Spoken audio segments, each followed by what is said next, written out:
привет! С вами Невский серф, сообщество White Trash Coast, Жиробас Family и Алексей Ганжев.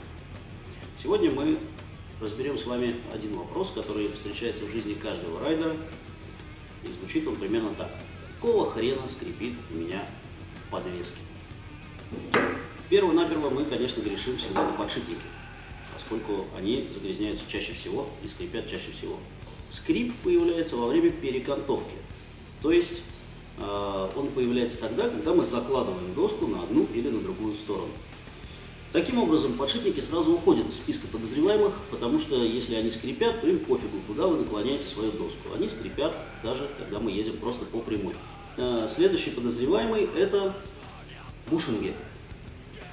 Их там колбасит больше всего, сжимает во все стороны, разжимает во все стороны, поэтому мы считаем, что скрипят они. И тогда в интернете появляется куча записей. Как сделать так, чтобы мои бушинги больше не скрипели? Вот.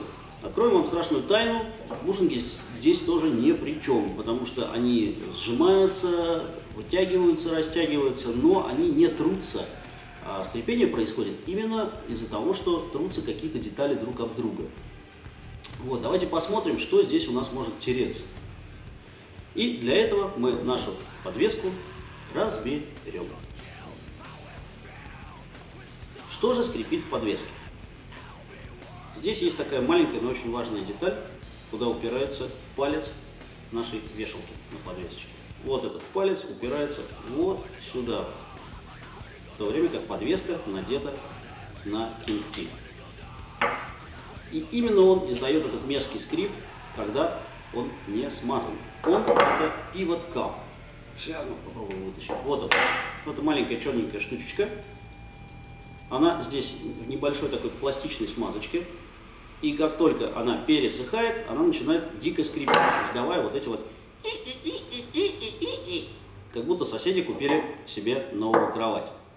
Для того, чтобы этого скрипа избежать или для того, чтобы его прекратить, вам нужно просто немного смазать там вот внутри. Туда немного пластичной смазки кладете, либо, как поступают в домашних условиях опытные райдеры, кусочек мыла маленький туда бросают, и все, скрип сразу уходит. Это важно, терпеть такой скрип не нужно, потому что если pivot cup издает этот скрип, значит он разнашивается с каждым наклоном подвески.